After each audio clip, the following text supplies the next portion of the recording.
Assalamualaikum warahmatullahi wabarakatuh. Saya Novel Widyatla Rizky dengan NPM 231102141. Di sini saya akan melakukan uji asumsi klasik dengan menggunakan data CIK 9. Nah, langkah pertama yang kita lakukan yaitu kita copy datanya. Data CIK 9 dari Excel, kita copy datanya dari YAL sampai dengan YD. Setelah kita copy, selanjutnya kita akan input datanya ke dalam data editor. Kita klik variable names. Setelah itu kita akan melakukan summarize datanya. Kita klik ke dalam komen yaitu summarize spasi Y spasi PC spasi PB spasi YD. Nih. Y, PC, PB, dan YD. Selanjutnya kita enter. Di sini kita sudah berhasil mensummarize datanya. Langkah selanjutnya kita akan melakukan regresi. Caranya sama, yaitu kita ketik reg spasi Y, PC, PB, dan YD. Kita enter. Kita sudah berhasil melakukan regresi data. Kita meningkat ke langkah selanjutnya, yaitu melakukan uji normalitas. Uji normalitas yang pertama adalah uji skewness kurtosis atau SK-test. Caranya bagaimana? Caranya adalah kita ketik dalam komen SK-test spasi, kita masukkan variabel names-nya Y, PC, PB, dan YD. Nah, di sini kita sudah berhasil melakukan uji skewness kurtosis. Di sini terdapat hasil Y, probabilitas chi-square-nya adalah 0,0196, yang artinya Y tidak terdistribusi normal secara signifikan, sehingga nilai Y tidak memenuhi asumsi normalitas. Sedangkan variabel PC, PB, dan YD itu nilainya menunjukkan nilai yang lebih besar daripada nilai 0,05, yang artinya PC, PB, dan YD terdistribusi normal berdasarkan uji gabungan skewness kurtosis test. Selanjutnya, kita akan melakukan uji normalitas yang kedua, yaitu uji Jerky-Bera atau uji JB. Caranya bagaimana? Cara yang pertama kita install JB-nya, kita ketik ssc install komen. Pada komen kita ketik ssc install JB, kita enter. Nah, di sini kita sudah berhasil menginstal JB-nya, ssc install JB. Langkah selanjutnya kita ketik JB variabel. Jadi di sini kita tidak bisa menggabungkan variabel YPC dan PB dan YD ini secara bersamaan, jadi kita manual satu persatu. JBY kita enter. Selanjutnya JB PC kita enter. Selanjutnya JB PB kita enter. Selanjutnya yang terakhir JBYD kita enter. Nah, kita sudah berhasil. Langkah selanjutnya yaitu kita akan melakukan predict data kita dengan cara mengetikkan predict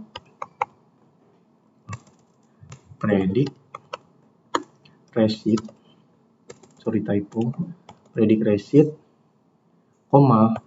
receipt. Nah, kita enter. Predict receipt ini gunanya untuk menghitung residual. Langkah selanjutnya untuk melihat normalitas residual, untuk melihat normalitas Jerky-Bera pada residualnya, kita ketik JB receipt. Nah, di sini ditemukan nilai p-value-nya adalah 0,7378, di mana 0,7378 ini lebih besar dari 0,05. Maka di sini dia gagal menolak H0, artinya residual model terdistribusi normal secara statistik. Kita beralih ke langkah selanjutnya, uji asumsi klasik selanjutnya, yaitu uji multikolinearitas.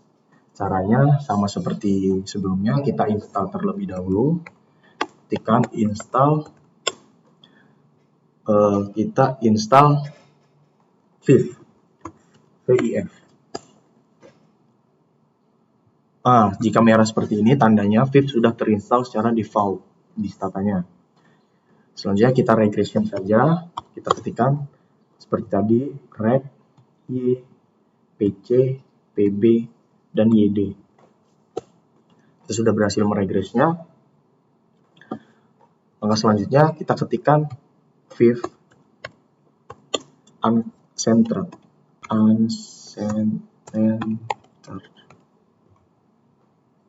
Viv uncentered ini gunanya untuk melihat nilai Viv. Nah, di sini ditemukan nilai Viv ini pada mian Viv, nilai Viv masih di atas 1, senilai 83,27, yang artinya di dalam Viv ini masih terdapat multikolinearitas. Bagaimana cara mengobatinya? Nah, cara mengobati nilai Viv ini kita melakukan namanya metode ortok. Caranya kita ketikkan di sini di komen ortok pb yd spasi pc, spasi generate dalam kurung kita tambahkan opb spasi oyd spasi opc. Nah, kenapa di sini pb, yd, pc ini tidak urut seperti pada variabel names? Karena kita di sini menggunakan nilai Viv yang terbesar urutannya ya. Tutup kurung, kita enter. Setelah kita ortok, langkah selanjutnya kita meregression. Kita regresi, caranya sama, regresi. Nah, di sini variabelnya bertambah. Di bawah resit ini tertambah variabel OPB, OYD, dan OPC. Variabel ini yang akan kita regresi. Yang pertama kita variabel Y, regresi Y. Yang selanjutnya variabel OPB, selanjutnya OYD, dan yang terakhir OPC. Kita regresi. Setelah kita regresi, kita seperti langkah sebelumnya, kita Viv. Kita ketik Viv uncentered. Nah, di sini sudah ditemukan mian Viv-nya senilai 1, di mana senilai 1 ini artinya sudah tidak ada multikolinearitas. Baik, langkah selanjutnya yaitu uji heteroskedasitas.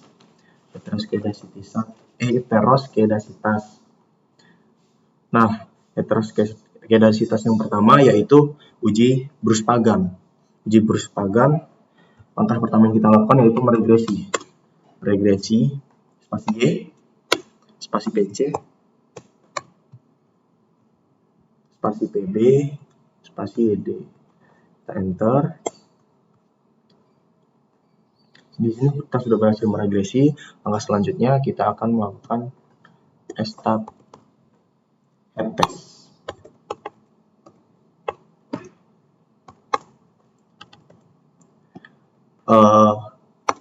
IDRHS.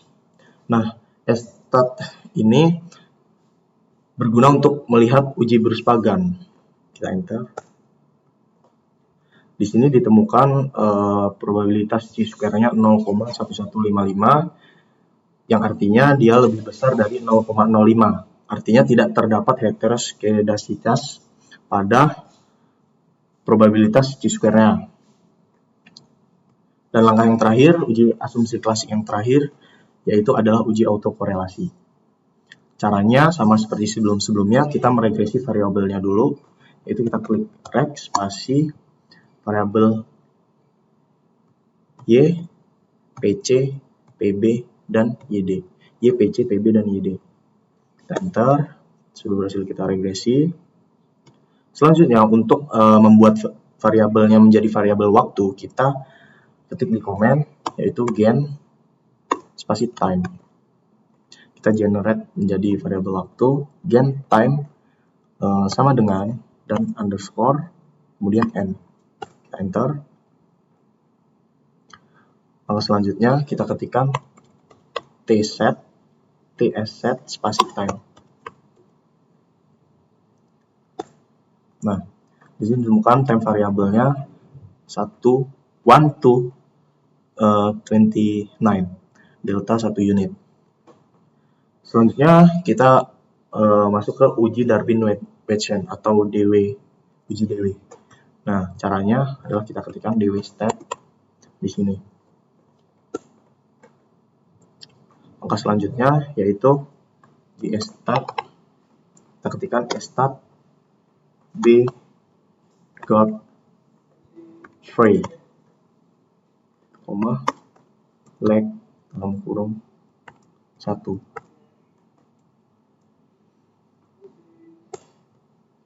Nah, di sini ditemukan probabilitasnya senilai probabilitas chi-square-nya senilai 0,0036, yang artinya dia lebih kecil dari 0,05, maka ditolak H0-nya. Yang artinya tidak terdapat autokorelasi pada model regresi dengan lag 1 tahun. Mungkin itu saja yang dapat saya sampaikan. Mohon maaf apabila ada salah kata atau ada kesalahan dalam tutorial stata yang telah saya lakukan. Saya akhiri. Wassalamualaikum warahmatullahi wabarakatuh. Assalamualaikum warahmatullahi wabarakatuh. Perkenalkan, nama saya Krisna Darmawan. Di sini saya akan mempraktekkan bagaimana menguji asumsi klasik menggunakan software Evius.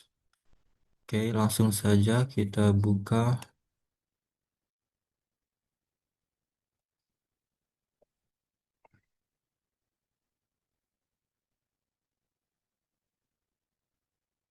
Oke,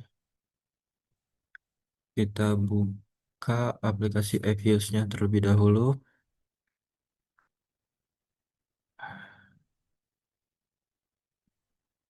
Di sini kita menggunakan data time series tahunan, jadi annual dari tahun 1974 sampai 2002. 1974 sampai 2002. Oke. Kemudian kita akan masukkan datanya di sini. Kita salin melalui Excel-nya. Kita masukkan di sini. Setelah itu kita freeze. Nah, setelah kita memasukkan, sebelum kita menguji normalitas, kita perlu melakukan regresi terlebih dahulu. Sehingga kita perlu make equation untuk melakukan regresi. Konstanta kita pindahkan dahulu. Oke. Nah, di sini terlihat eh, hasil regresi dari variabel Y terhadap variabel PC, PB, dan YD dengan koefisien minus 0,10 dan yang lainnya positif. Untuk PB positif 0,03, YD 0,02. Nah, di sini probabilitasnya itu hanya PB yang tidak memenuhi karena dia melebihi dari 0,05, sehingga dia tidak bisa, tidak valid untuk variabel bebasnya.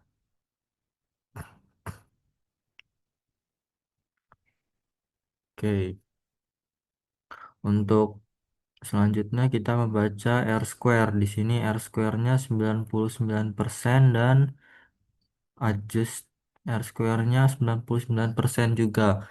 Yang artinya ketiga model variabel ini dapat menjelaskan sangat sempurna hingga 99% dari variabel dependen Y. Setelah itu, mari kita mengecek uji asumsi klasik dari setiap variabel ini. Pertama, kita akan melakukan uji normalitas terlebih dahulu di view, kemudian kita pencet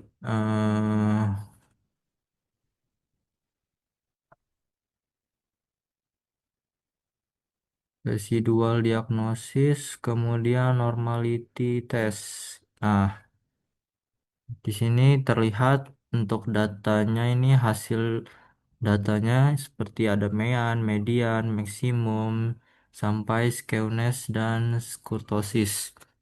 Tapi untuk hasil dari uji normalitas itu yang bagian bawah yaitu JQ Bera dan probability. Nah, di sini datanya valid karena nilai dari masing-masing keduanya itu melebihi dari 0,05.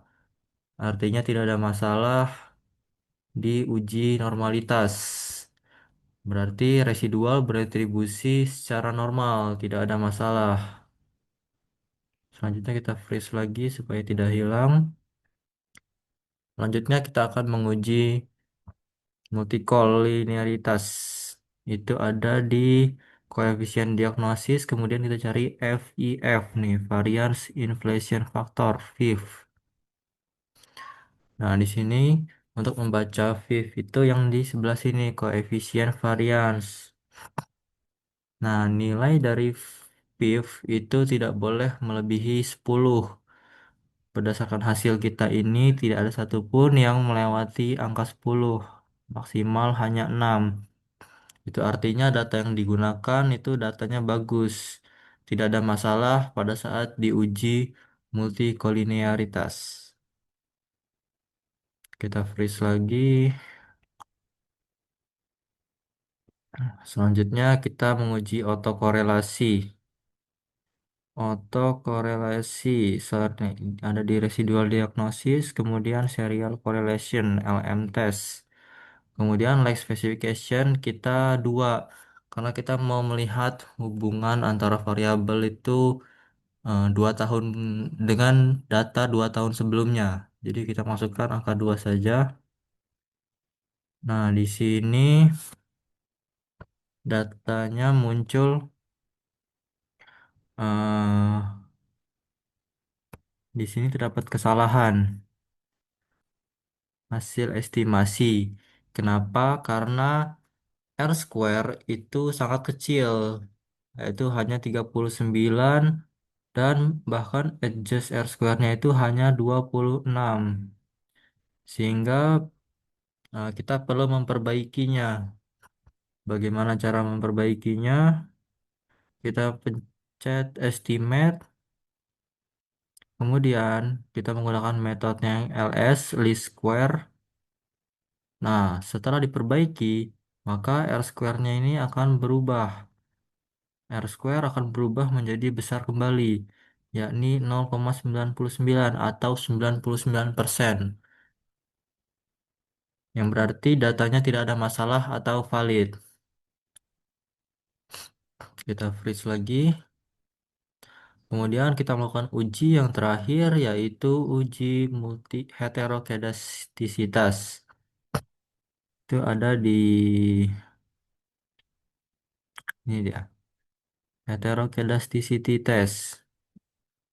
Di sini kita menggunakan tes tipe White. Nah, namun di sini ada kesalahan. Kenapa? Probability chi-square-nya itu melebihi 0,05. Itu artinya data kita ini tidak cukup untuk mengetes apakah terdapat heterokedastisitas atau tidak. Sehingga kita tidak bisa melakukan tes heterokedastisitas. Maka dari itu kita menggunakan data lainnya yaitu data cross section. Jadi ini kita hapus dulu semua.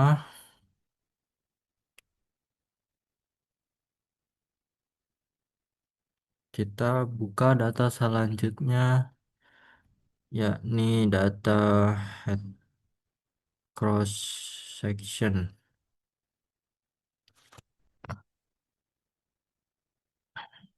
Nah, di sini ada data 50 negara hingga 50 data cross section.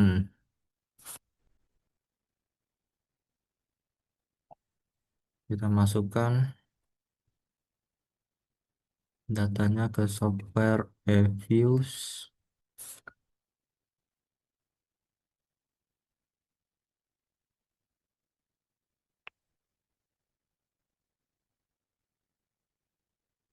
Nah, ini kita unstructured undead dengan jumlah observasinya 50. Kita masukkan dulu datanya.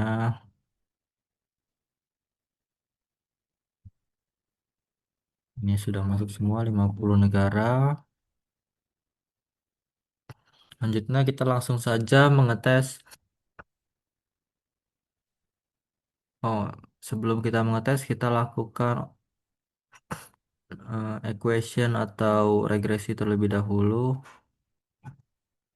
Ini kita pindahkan variabel C-nya ke sini. Nah, ini adalah hasil regresi kita dengan koefisien itu sebesar ini. Dengan probabilitas ada satu variabel yaitu variabel reg yang melebihi 0,05 dan koefisien ada dua koefisien yang negatif atau memiliki hubungan negatif. Setelah kita melakukan regresi, kita baru bisa melakukan uji heterokedastisitas. Kedasitas. Di sini kita menggunakan metode White juga.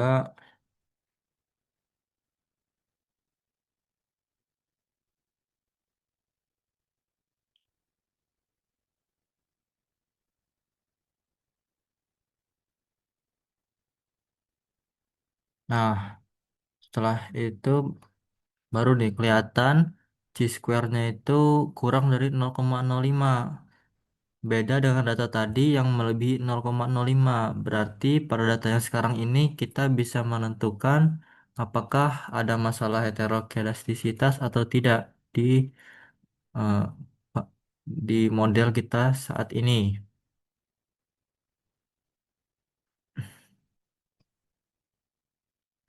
Nah, di sini standar errornya, ini ada standar error, koefisiennya juga, dan tes statistiknya juga. Tetapi untuk standar errornya ini masih besar-besar semua. Nah, bagaimana cara mengecilkan standar errornya?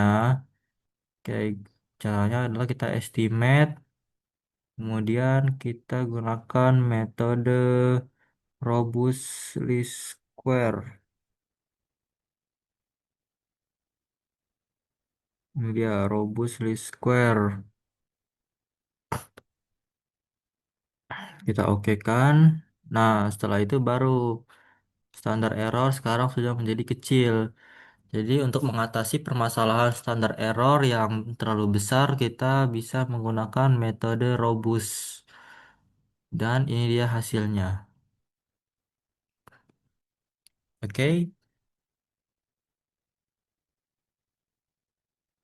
demikian penjelasan saya mengenai praktek menggunakan software Fuse untuk melakukan uji asumsi klasik dari data time series dan juga data cross section. Saya akhiri. Wassalamualaikum warahmatullahi wabarakatuh.